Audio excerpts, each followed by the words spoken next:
ఆ, వారం రోజుల బట్టి అదే టాపిక్. అంటే ఈ దునియాలో ఏది లేనట్టు బండి సంజయ్ గారి కొడుకు ఒక్కడే ఈ దునియాలో తప్పు చేసిండని మైనర్ బాల బుడ్డ పిల్లని అదే ప్రతి ఒక్కరికి నోట్లే కాకుండా ఈ నిజాలు పోలీసు వాళ్ళు ఎందుకు పట్టుకోలే, పోలీసు వాళ్ళకు వాళ్ళకి ఎందుకుందో ఏమంటే నిజాలు ఇప్పుడు ఒక్కొక్కటి బయటకు వస్తున్నాయి కదా. ఇప్పుడు క్లబ్బులది బయటకు వచ్చింది, అన్నం తినిపించింది బయటకు వచ్చింది. ఆ ఆమె పిల్ల తల్లి అట, ఆ దేవత బర్త్డే అంట, బకీర్ నన్ను మంచిగా ఫోటో తీయమన్నది బయటకు వచ్చి కళ్ళు కంపౌండ్లో కూడా సిగరెట్ తాకుండా బయటకు వచ్చినాయి. అలా క్లబ్బులో కూడా బీర్లు తాకుండా బయటకు వచ్చినాయి. అన్ని బయటికి రావాలి కదా. ఇప్పుడు అమ్మాయికి 23 సంవత్సరాలు 22 అన్ని బయటపడతాయి. ఒకళ్ళ భగీర బాబు తప్పు చేస్తే వాళ్ళ నాయన ఏమన్నాడు, నా కొడుకైనా ఎవరైనా తప్పు చేస్తే శిక్ష అంట అన్నాడు. మరి దానికోసం వదిలిపెట్టి ఆ సీతక్క వచ్చి ఆయనను ఎందుకు చంపేయలేదు, ఆయనకు ఎందుకు ఉరి తీయలేదంటే మరి ఇవాళ ఒక అమ్మాయిని ఊర్లంగా 5-6 నెలలు అవుతుంది కదా చనిపోయి, మరి వాడిని ఏం చేయలేదు. ప్రాణం తీసిన వాళ్ళనైతే బతికిస్తావు అంటే ఆ అమ్మాయి పేదింటోడా, నా పేదింటి పిల్లని ఎందుకు చూడాలనా? అంటే ఈయన బండి సంజయ్ గారిని ఎట్టని ఎదుర్కోవాలి, అసలు మెయిన్ టార్గెట్ అది. ఎట్టని ఎదుర్కోవాలా, ఇలాగనన్నా బయట పెట్టాలని ఇది బయట పెట్టిండ్రు.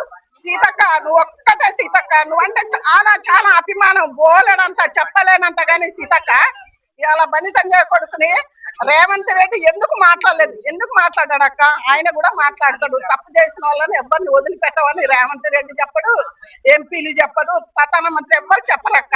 ఎందుకంటే నిజాలు కూడా సత్యనారాయణ సార్ గాని ప్రతి ఒక్క పోలీసు గాని నిజాలు తెలవాలి. అమ్మాయి క్యారెక్టర్ ఎలాంటిది, అబ్బాయి ఎలాంటి వాడు అని అన్ని తెలిసినాకనే కదా అక్క ఉరి తీసేది. తెలక ముందు ఎందుకు అక్క ఉరి తీస్తారు? సీతక్క చెప్పు.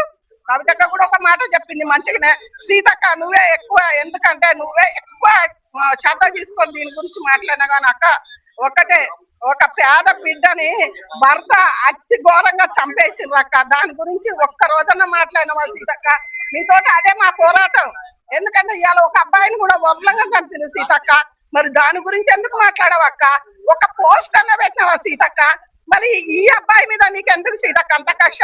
అందుకన్నా బండి సంజయ్ ఎదుర్కోలేకనా? అంటే టీఆర్ఎస్ అంటే మాకేం కోపం కాదు, ఉన్నది మాట్లాడతాం. ప్రజల్లో మాట్లాడుకునేదే మనం మాట్లాడుకోవాలి. ఏదన్నా ఉంటే ఎదుర్కోవాలా. నిజాలు ఒకళ్ళ బండి సంజయ్ కొడుకు అదే గురువా, తప్పు చేస్తే శిక్ష తప్పది, ఊరి శిక్ష అనే తీస్తారు. ఆయన చేసిన తప్పేందో మరి 2 చేతులు కడితేనే సీతక్క సప్పట్ల, ఏది ఒక్క చేయి కాదు. మరి చిన్నపిల్ల పిలవంగానే ఎట్టపోయింది సీతక్క, తల్లి ఎట్ట పంపించింది సీతక్క? చెప్పు సీతక్క. ఈ రోజు వచ్చిన దాని ప్రకారం కోర్టులో అమ్మాయి ఏదైతే వయసు ఉందో అది ఇంకా కన్ఫర్మ్ కాలేదు, ఒక్కో దాంట్లో ఒక్కోలాగుంది అని చెప్పి అన్నారు. సరే ఒక్కో దాంట్లో ఒక్కుంది. ఈ అబ్బాయి మంచోడు కాదు, చెడ్డ పోరంబోకు అనుకున్నాయి. మరి తల్లిదండ్రులు కూడా పోరంబోకుతోటి ఎందుకు దోస్తాన చేయాలని చెప్పొచ్చు కదా. మీరు ఇవాళ కాదు 5-6 నెలల బట్టి దోస్తాన చేసి తిప్పుతాను కదా. మరి అప్పుడెందుకు అబ్బాయి లంగా కదా, ఈ రోజే లంగాతనం బయటపడ్డదా? అప్పుడు కూడా నీ చిన్న వయసు ఒక అబ్బాయి తోటి బయటికి వెళ్ళకూడదని తల్లిదండ్రులు ఎందుకు చెప్పలేదు? ఇవాళ బండి సంజయ్ గారిని ఎందుకు బయటేస్తాను అంటే ఇవాళ బీజేపీ అక్కడ మీటింగ్ అయింది, పెద్ద మీటింగ్, తెల్లారా ఇది బయట పెట్టిండ్రు.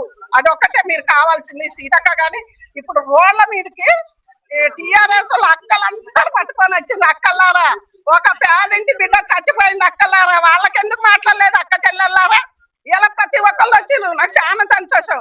మరి ఆ పేదింటోని చంపేసిండ్రు కదా అక్క అతి ఘోరంగా. ఆ తల్లి కోసం అన్న మీరు అట్లా చేసిండ్రా? అంటే బండి సంజయ్ కొడుకే తప్పు చేసిండా, నేరం చేసిండా? దునియాలో ఎవరు చేయలేదా? పెంకాసులు ఎలా తీసక్క అన్ని వస్తాయిలే. గాని ఒకటి ఆ పేద బిడ్డ వైష్ణవి చాలా అతి ఘోరంగా చంపేసిండ్రక్క, 2 పానాలు తీసిండ్రక్క. వాళ్ళ కోసం మాట్లాడితే చాలా బాగుందక్క. ఈయననే మరి ఎందుకు టార్గెట్ పెట్టిండ్రక్క? మరి మా కళ్ళు కంపౌండ్ లో సిగరెట్ తాగేది ప్రతిదీ బయటపడ్డది, యూట్యూబ్ అన్ని బయటపడ్డదక్క. నువ్వు కూడా పక్కన నిలబడ్డావు, అబ్బాయి తోటి బగ్రి ఫోటో దిగ అంటాను అక్క. అన్ని ఇంకా నిజాలు బయటపడ్డాక బండి సంజయ్ గారే కొడుకుని తెచ్చి ఎక్కడికైనా అప్పచెప్తాడు. కోర్టుకైనా శిక్షలు, కోర్టు ఉంది, లాయర్లు ఉండరు. లా అన్నది ఎందుకున్నది? లా అన్నట్టు అందు గురించే ప్రజలు కూడా శిక్ష చేస్తారు. ఆయన మంచోడు కాకపోతే ఆయనకు శిక్ష తప్పది. ఒక బండి సంజయ్ని ఎదుర్కోలేక గియన్ని చేస్తారని ప్రజలకు తెలిసిపోయింది.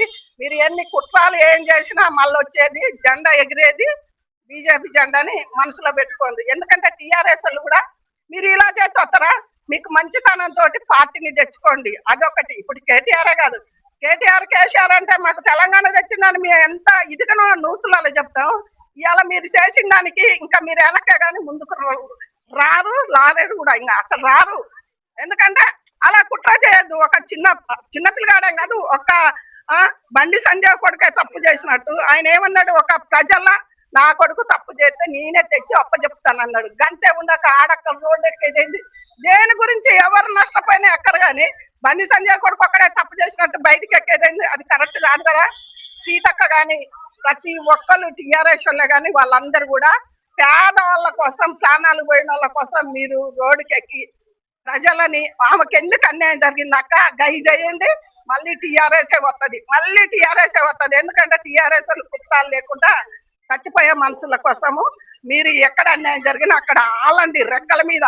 అదొక్కటే మీరు చేసే పని. బండి సంజయ్ మాకేం కట్టలియలేదు, ఎవరేం కట్టలియలే, ఉన్నది మాట్లాడతాం. బండి సంజయ్ తప్పు చేసే ప్రజలనే మేమే పై గుండకొచ్చి ఎక్కడంటే అక్కడ ఒప్ప చెప్తాం. అమ్మాయి చాలా మంచిది, అయితే ఈ అబ్బాయికి ఇచ్చేద్దాం. అమ్మాయి మంచిది, వాళ్ళ అమ్మ మంచిది, వాళ్ళ నాయన మంచోడే. ఇవన్నీ యూట్యూబ్లో మొత్తం బయటకు వచ్చిరుగా. అవన్నీ చూసుకున్నాక ఎవ్వరు మాట్లాడిన అవన్నీ చూసుకున్నాక విమర్శించండి వాళ్ళని, వాళ్ళ అయ్యని, ఏదైనా. ఇదే నేను చెప్పగలిగింది.